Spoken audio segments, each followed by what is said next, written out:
Top of the line, I give you the news, there's nothing less. The way I deliver the facts, try to do it the best, man, it's button check. Gotta subscribe to telling you that it's button check. You're not tuning to button check. What is up, Butt Check family? Welcome back to a beautiful day of buttons that need to be checked. It is HT, the most glorious day of the week, and as always, chapters down below, sub button right there. Thank you for taking the 3 seconds that it takes to hit that subscribe button and help the channel grow. We're on the race to 80K.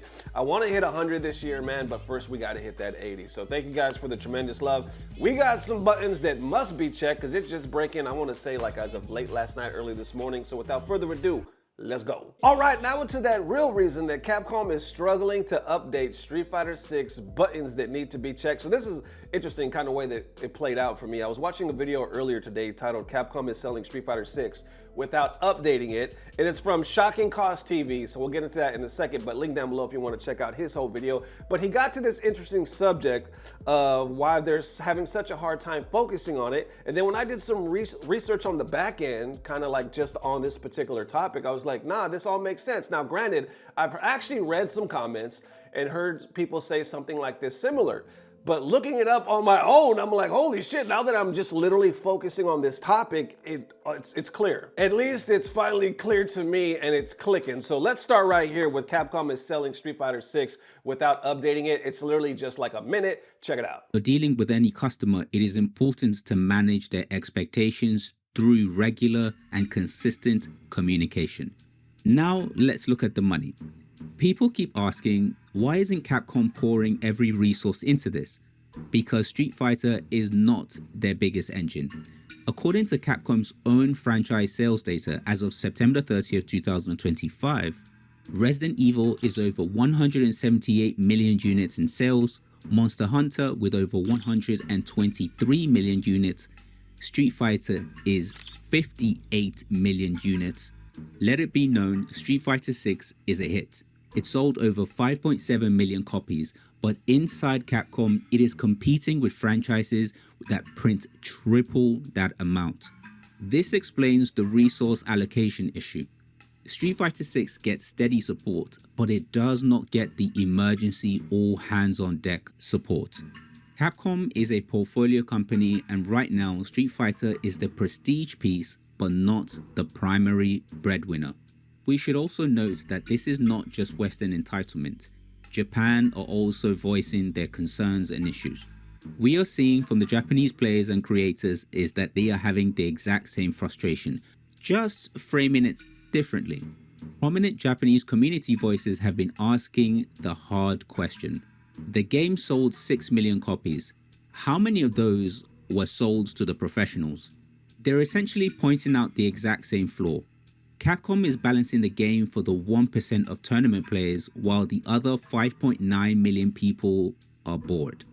We also see the split in the content strategy. Japan gets huge engagement from VTuber collaborations and streamer events.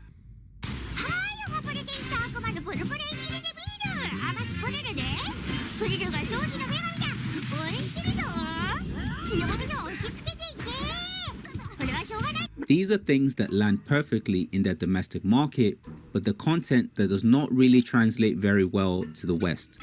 So while Japan sees a company engaging with streamers, the West just sees it as an empty drought.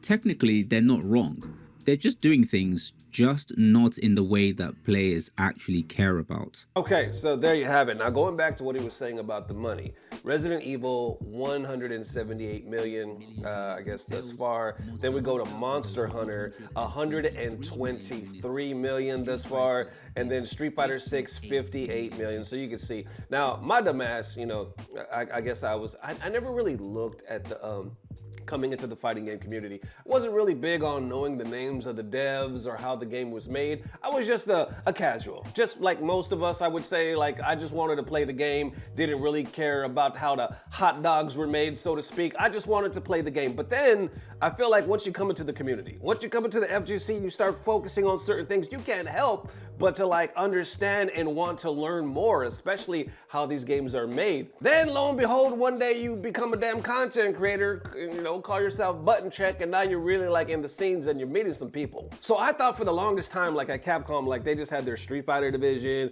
Resident Evil division, like it was all separated, and you had your people, you had your squad, and that was it. Everybody had the manpower that they needed. I mean, you didn't got to worry about nothing because you just focus on this. However, it's way more in depth than that, and it's definitely not that easy, especially when we consider the engine that they're using to create these games. So basically what's happening, which is crazy because you're already hearing the comparison of Street Fighter 5 versus Street Fighter 6, which I didn't think we would ever hear, but now we're here. So they were actually able to outsource, Capcom was, Street Fighter 5 when it came to certain character designs and I guess certain outfits. But with Street Fighter 6, they're not able to outsource like they were because of the engine that they're using this time around. And when looking it up, it confirms right here saying Street Fighter 5 was developed using Unreal Engine 4, which allowed Capcom to easily outsource a significant amount of content, including numerous costumes and stages to external studios like DIMPS. Then you got that RE Engine complexity breakdown right underneath that says the RE Engine, while enabling high quality visuals and detailed character models, is a specialized in-house tool that few outside of Capcom's internal teams know how to use effectively. This makes it difficult to contract the work externally. Then bringing it all home right here, talking about the internal teams proficient in the RE Engine are currently busy with other major Capcom titles such as Monster Hunter Wilds, and limits the resources available, creating new costumes for Street Fighter 6 characters, resulting in slower release. Did you know this doesn't stand for the Resident Evil engine? The RE Engine is what Capcom has used to make some of their biggest games over the last couple of years, and they actually built this for Resident Evil 7 specifically, but since then it's been used for Resident Evil 2, 3, and 4 remakes along with Resident Evil Village. But this actually stands for Reach for the Moon Engine, which technically means that it's the Reach for the Moon engine if we're looking at that abbreviation. Either way, Capcom developed this to stand out from other companies that were all using the same engine, something like Unreal Engine 5 that a ton of companies use, so their games would have a custom look and feel. And since then, they've used it on games like Devil May Cry, Monster Hunter, even Street Fighter 6. It's pretty great. Oh yeah, it is great. But because it's in-house and nobody else really knows how to mess with it, they can't really outsource, so now they don't have the manpower because these other games are doing so much better than Street Fighter 6. And anybody that knows how to work the damn engine, all they mechanics, is busy. You know what, it instantly reminded me of the BMW. I was always told since a young kid, do not get a BMW, you know, like we all could just get something. But you know, because apparently the engine in the BMW, it has so different type of technology. And American mechanics, like on just a random corner, are not necessarily trained to work on that damn engine, so it's a lot harder to find somebody to fix that car. So in a nutshell, it just seems like that's where Capcom is right now. They're having trouble. And going back to what I was saying earlier, I've read some comments saying this, I've heard some people say this, like, well, they're focusing on that. I honestly never really got it too much, because I don't know if I saw like content creators generally go too in depth on this one particular topic, and I didn't really understand it, like I said, until I started reading it. People keep guessing Capcom is holding back. Well, we don't need to guess anymore. They actually said it themselves. In a 2026 developer interview, Street Fighter producer Shohei Matsumoto straight up said, 2027 will be the 40th anniversary of Street Fighter. In 2026, we will be working hard to prepare for this. Translation, 2026 is the build-up year. The big beats, the major updates, the celebration push, the marketing fireworks are all being saved for 2027. So no, Capcom isn't asleep. They're prioritizing pro stability, tournament schedules, balance freezes, and slow major shifts. But the shop never slows down. Definitely just one more time, Butt Check family, definitely let me know how you are feeling about this one. The more we learn, the more it's just depressing, right? I mean, but we only can wait. That's all we can do, just wait and see what happens. I love the video I posted yesterday, not just because it's my video, but because of the subject matter, Daigo pressing Capcom at the Esports Awards in Japan, asking them about the updates in the patches, and obviously he did it in a nice professional way, but I just love that he did it, period, and a lot of the community did as well. However, with all that in mind, it is HT, the most glorious day of the week, so let us feature some cosplay right here. We got some classic cosplay. I've never featured this young lady before. Her information down below, definitely check it out, but looks like she did some cami right here. I'm gonna put it on the screen. Y'all ready for it? Bam! Put it right there. I'm thinking. Let me think. Okay. It kind of looks. Okay. It kind of looks like cami PJs. Like if you ordered a cami PJ set, this is what it would be. Now, I like the look. I think she's rocking the look. Okay, very pretty young lady.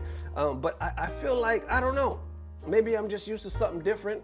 How y'all feeling about this particular outfit? Overall, I think I'm gonna give it a 7, maybe a 7.5. Oh, I spoke too soon though. Here's another pose. I think I like this pose better. It shows me a different, like, the outfit is more fitting. You know what I'm saying? It's just not like loose PJ style. So I'm gonna give it an 8 in this case. I'm feeling it a lot more. So once again, there it is, Butt Check family. Definitely let me know how you were feeling. Appreciate y'all for stopping by on this beautiful Tuesday. This is probably gonna be the only video for today. I'm currently working on that second channel to drop a new one tomorrow night. So hopefully I can see you guys there. Link's always down below if you guys wanna join the party. So thank you for everything as always. I don't know what it is, but I know somehow, some way, it's about to get better. Love y'all forever. Peace.